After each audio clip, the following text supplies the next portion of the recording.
Aujourd'hui, sur la sécurité en Guadeloupe, c'est une vraie préoccupation pour les Guadeloupéens. Je crois qu'il fallait effectivement consacrer une séquence complète à cela. Non, par contre, il a dit quoi? Il a dit qu'il faut renforcer la sécurité pour Pointe-à-Pitre. Pour 2 mois, parce qu'on ne peut pas généraliser une privation de liberté, on va tester le fait que les mineurs de moins de 18 ans, à partir de 20 heures, doivent être chez eux, soit à faire leurs leçons, soit à dormir, soit à travailler et ne pas traîner dans la rue. C'est une bonne chose. Il a dit qu'il reviendra dans 1 mois. C'est une bonne chose aussi. Nous en sommes satisfaits pour pouvoir vérifier que le préfet à la sécurité qu'on avait demandé comme en Martinique et qui est là, concrètement, physiquement, M. Lalande, puisse pouvoir faire un diagnostic et enfin pouvoir nous dire qu'il faut mettre des moyens sûrement sur les côtes parce que 60%, il y a un chiffre terrible, il faut le dire, 60% de la délinquance est menée en Guadeloupe par des non-guadeloupéens. C'est un fait, à part vous dire non raciste ni rien, mais c'est un fait. Donc, on doit empêcher ces personnes d'arriver illégalement en Guadeloupe, premièrement, surveiller nos côtes. Et pour l'instant, il manque des moyens. Et aussi, on doit brancher les caméras de surveillance qui ne sont pas branchées aujourd'hui. On a financé un certain nombre de caméras de surveillance sur les collectivités, mairie de Pointe-à-Pitre par exemple, ou d'autres, ils ne sont pas connectés au commissariat. Donc ça ne sert à rien. Il faut donc pouvoir renforcer, que ce soit sur la mer, pour empêcher les gens d'arriver avec drogue, alcool, armes et personnes clandestines, et surtout aussi lorsque les personnes font des actes de clandestinité et puis de délinquance en Guadeloupe, qu'ils soient appréhendés. C'est le cas. Le système d'élucidation est plus important qu'ailleurs, mais enfin, il y en a tellement qu'on doit pouvoir juguler tout ça. Il n'y a pas à être satisfait. Le ministre Darmanin est venu exposer une méthode, en tout cas, pour tenter d'apporter des solutions à la problématique de la délinquance. Donc, il a dit que pendant 1 mois, ses collaborateurs, ses services de l'État vont faire un diagnostic partagé avec les maires, donc ce qui me paraît être une bonne chose, puisque on ne vit pas la même chose sur chaque commune. À l'issue de ce diagnostic de mois, donc il reviendra pour qu'on déballe et qu'on fasse des propositions. Donc il faut attendre de voir quelles seront les propositions. Est-ce que les propositions seront à la hauteur en tout cas des enjeux, et surtout, une fois que les propositions seront mises sur la table, de voir sous quel délai et quels sont les moyens pour les mettre en œuvre. Absolument pas. J'allais dire, les difficultés en tout cas concernant la sécurité sur notre territoire, elles sont connues de tous. Donc j'allais dire, oui, là, c'est 1 mois, ça me paraît largement suffisant, puisque de toute façon on va dire ce qu'on sait déjà.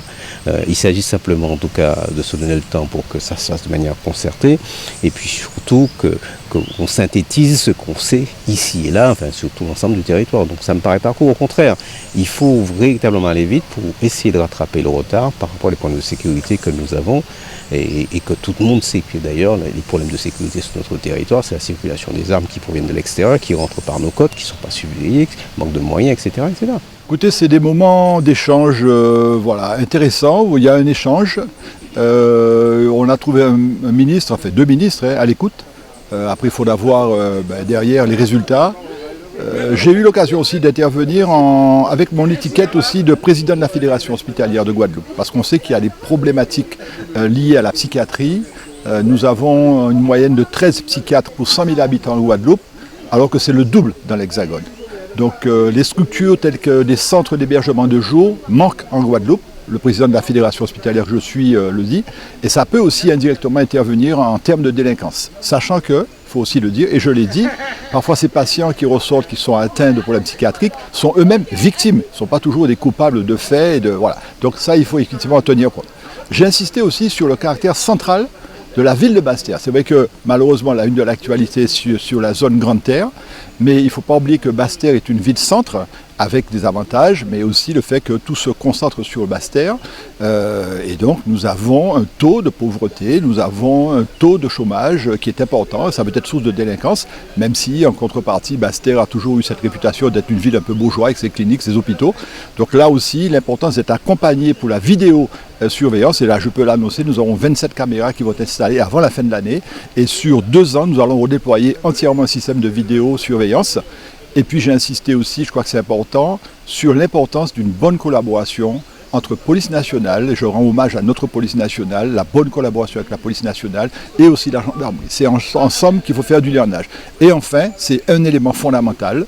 Il y a des moments où il faut réprimer, il faut serrer la vis, comme on dit. mais il faut aussi penser à faire de la prévention. Si des jeunes se retrouvent parfois dans cette situation de grande précarité, de zone de délinquance, c'est que derrière, il y a un taux de chômage important, un taux de pauvreté en Guadeloupe important, et donc le rôle des associations qui font de la prévention est, à mon avis, fondamental. Il faut agir dans l'urgence, faisons de la répression quand c'est besoin, mais pensons demain à l'avenir de la Guadeloupe et faisons de la prévention, prenons en charge nos jeunes de manière plus, je dirais, soudée. Faisons un lionnage pour cette jeunesse de Guadeloupe qui le mérite. Satisfait, oui. Il touche les problèmes que nous vivons au quotidien. Donc, quelque part, je pense qu'il est bien conscient qu'il y a des mesures à prendre. Mais ces mesures-là aussi, ce sont des mesures qui devront être collectives, dans la mesure où ce n'est pas seulement le ministre, ni le gouvernement, ni le maire, ni le préfet qui va régler le problème. C'est bien, déjà, en tant que citoyen, il faut que tout le monde déjà se respecte, mais aussi il faut qu'au niveau de l'éducation, au niveau de la famille, qu'il y ait des prises de conscience et qu'on se mette ensemble pour combattre le fléau de trafic de stupéfiants, le trafic d'armes qui engendre toutes ces dérives malencontreuses que nous avons sur le territoire. Les caméras de surveillance, ça existe déjà. C'est une question de financement et d'opération, d'appel à projet que les maires doivent répondre. Mais ce n'est pas suffisant parce que quand on a la vidéoprotection, ça veut dire aussi qu'on a du personnel formé pour pouvoir gérer la surveillance. Il y a eu le constat sur le trafic d'armes, le constat sur la délinquance des jeunes. Mais ça fait quelque temps déjà que ça existe, notamment pour le trafic d'armes. Et je pense qu'il y a eu un laisser-aller, hein, quels que soient les gouvernements.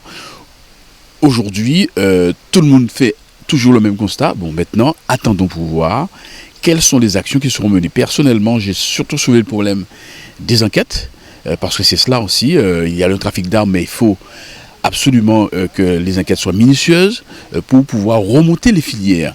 Et bien évidemment, moins il y aura d'armes qui vont circuler, moins il y aura de délinquance, et moins il y aura de jeunes qui vont utiliser des armes pour la criminalité. Donc là, encore une fois, nous restons toujours prudents et vigilants sur les dispositions qui seront prises et est-ce qu'elles seront mises en œuvre. Et bien sûr, moi j'ai été maire pendant 8 ans. Nous avions au niveau de la commune de Sainte-Anne avec l'intercommunauté de la Carle, il y a toute une étude qui a été faite. Toute une étude notamment sur Sainte-Anne.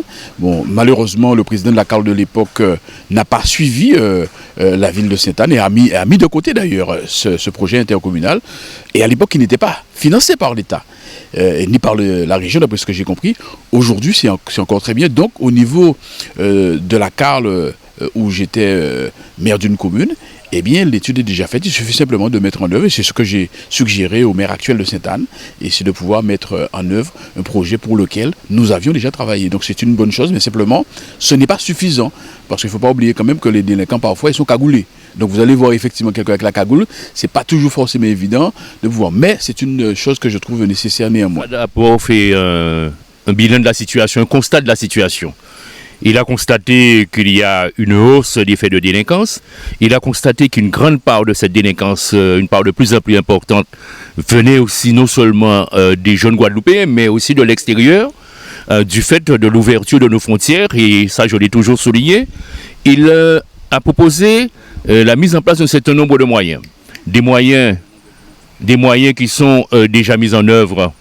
Des moyens qui sont déjà mis en œuvre aujourd'hui avec notamment l'augmentation des effectifs, mais également de moyens supplémentaires et de faire la mise en place avec les maires d'un bilan en matière de délinquance, de faits de délinquance, de violence, etc. Et ce bilan va donner lieu à son retour ici, avec un examen lors de son retour ici dans un mois, pour qu'on puisse réexaminer la situation, voir comment on avance. Donc ce sera un bilan d'étape. Je crois qu'il faut toute initiative en la matière est bonne à prendre. Mais je pense aussi qu'il est important que nous, Guadeloupéens, nous constations que c'est sur un tissu économique extrêmement sensible, extrêmement fragile, où le taux de chômage depuis des années reste à 20%, où la formation professionnelle n'est pas suffisamment développée pour nos jeunes, où aussi les familles ont abandonné l'éducation, l'autorité familiale est mise à mal, où le service militaire a disparu, par exemple. Donc il y a une forme de délitement moral de notre société qui fait que je crois que c'est une affaire pas seulement de l'État, puisque on ne pourra pas passer le temps, bien sûr qu'on pourra passer beaucoup de temps à réprimer, et quand je parle de répression, c'est-à-dire au travail de la police, travail de moyens judiciaires, travail des maires avec les polices municipales, travail social aussi, mais il faut aussi penser à un développement économique cohérent de notre société, et cette part-là, je dis bien cette part-là, est quand même de la responsabilité des élus locaux, aussi bien de l'État, mais aussi de nos élus locaux qui ont des compétences en la matière. Oui, il faut accentuer parce que c'est dissuasif. Par exemple, je prends le cas de la commune de Déhais, le fait que, bon, c'est une petite commune, mais qui reçoit beaucoup de touristes, et donc tout cela crée un engouement, un passage extraordinaire de personnes. Et bien le fait que la commune, qu'à l'entrée comme à la sortie au milieu de la commune, il est noté que la commune est sous vidéosurveillance, je crois que ça joue un rôle fondamental dans la dissuasion. Écoutez, c'est bien qu'on ait pu échanger avec le ministre et Madame la ministre aussi, dans cette configuration-là, avec l'ensemble des élus municipaux, on va le dire. C'est bien que les maires aussi ont emmené leurs adjoints délégués à la sécurité. Que les maires qui sont en proximité, qui sont, comme on dit, à portée de baffe, puissent expliquer leurs problématiques.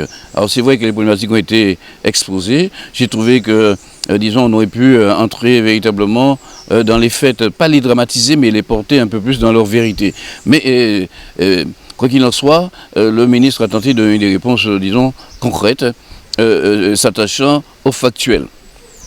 Là où moi j'ai quelques soucis, c'est je n'aime pas quand on me dit que la violence ici en Guadeloupe est quelque chose de culturel et que cela aurait à voir avec nous-mêmes, avec ce que nous sommes, qu'il faudrait voir ça de façon ontologique ou bien anthropologique.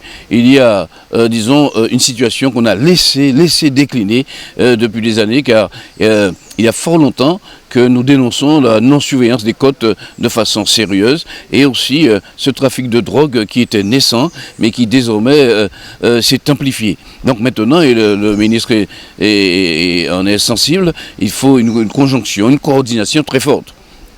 Pas simplement avec les forces de police municipales, mais aussi une bonne coordination entre la police, entre la gendarmerie, peut-être, disons, une simplification, une souplesse, à la fois qu'il y ait une articulation zone police, zone gendarmerie. Après, le couvre-feu est quelque chose qui marque les esprits, mais dans les faits, il faut un véritable plan de développement du pays pour agir sur la précarité. La précarité, l'oisiveté sont toujours, disons, les mères ou les pères de tous les vices. Et là, je pense qu'avec l'éducation nationale, il faut un véritable plan d'organisation, revoir tout ce qui se fait ici, tant au national et, comme le disait le président Josbar, avec une participation, une collaboration très forte des assemblées.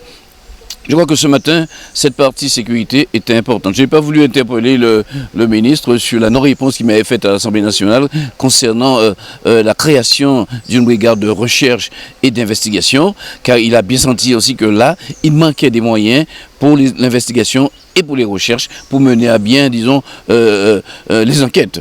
Mais il a exposé sans, et il faut le retenir, sans véritablement s'impliquer, s'accorder, s'engager sur la création d'une BRI ou d'un bureau de recherche et d'investigation ou bien d'un groupe de recherche et d'investigation.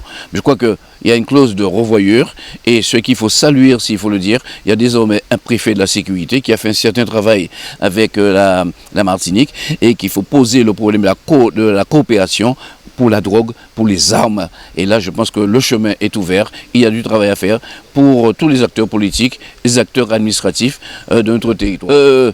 Là, sans pointer du doigt les communes, il faut que le territoire lui-même accepte les caméras. Il faut que la chose soit peut-être un peu plus facile au niveau de la préfecture.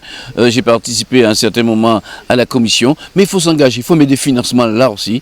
Et notre territoire doit comprendre que maintenant c'est la sécurité, l'insertion, la formation, ce sont ces éléments qui priment maintenant, au-delà, on va dire, de tout ce qu'on pourrait faire et accompagner comme festif. Il faut faut absolument qu'on se mette à jour, qu'on se donne les moyens de pouvoir surveiller et assurer une certaine sécurité et renforcer le sentiment de sécurité de notre pays. Ça passe par les caméras. Ben, écoutez, le ministre a fait beaucoup d'annonces. Hein. Il a dit qu'il allait mettre en place le couvre-feu sur Pointe-à-Pitre et qu'il allait, sur demande de mes collègues, peut-être l'élargir sur le gosier, voir les abîmes, ce qui pourrait être une bonne chose. Mais en fait, nous savons très bien que le problème de la sécurité ne se limite pas simplement à Pointe-à-Pitre, ça se limite, c'est toute la Guadeloupe qui est devenue zone insécuritaire aujourd'hui. Et par conséquent, nous avons effectivement beaucoup d'entrées d'armes ou autres produits illicites sur le territoire et il conviendrait que nous puissions avoir une surveillance accrue tout autour de la Guadeloupe pour pouvoir déjà empêcher ces entrées d'armes et de trafic de stupéfiants. Il y a une politique qui doit être mise en place aussi, parce que dès le plus jeune âge, et nous sommes concernés au niveau des collectivités, nous devons faire des efforts pour que nous puissions repérer dès le plus jeune âge les enfants qui sont en difficulté et qui pourraient par la suite s'orienter dans de mauvaises directions. Alors, maintenant, les polices municipales dans les collectivités ne sont pas suffisamment nombreuses non plus, parce que on dit qu'il faut un policier pour 1000 habitants. Bon, dans ma commune, j'en ai que 4 et sur les 4, j'en ai une qui n'est pas opérationnelle, donc j'en suis réduit à 3. Alors il aurait fallu que j'en ai 7. Donc vous voyez, tout ça cumulé fait que les difficultés vont en s'agrandissant sur l'ensemble du territoire, dans chaque commune de la Guadeloupe. Alors, bien évidemment, puisque nous sommes à l'ère du numérique, à l'ère du modernisme, et avec ces caméras-là, ça permettrait certainement de pouvoir pallier au manque d'effectifs en termes de policiers, de pouvoir voir ce qui se passe sur le territoire de la collectivité. Maintenant, il faut aussi qu'il y ait un accompagnement d'ordre budgétaire pour pouvoir faire cela, puisque quand vous êtes à la tête d'une commune avec un déficit que vous n'avez pas à résorber et qu'en même temps on vous demande de mettre en place une vidéosurveillance, eh bien c'est vrai que ça pose problème et que par conséquent il serait intéressant que nous soyons accompagnés pour pouvoir mettre en place ce système-là. Nous avons dit sur l'aspect sécurité, il est nécessaire d'avoir des actions à court terme et des actions à long terme et que nous ayons une stratégie commune. Pour les actions à court terme, comme vous avez entendu, il y a un couvre-feu sur Pointe-à-Pitre. Donc moi j'estime que c'est une très bonne chose pour les mineurs.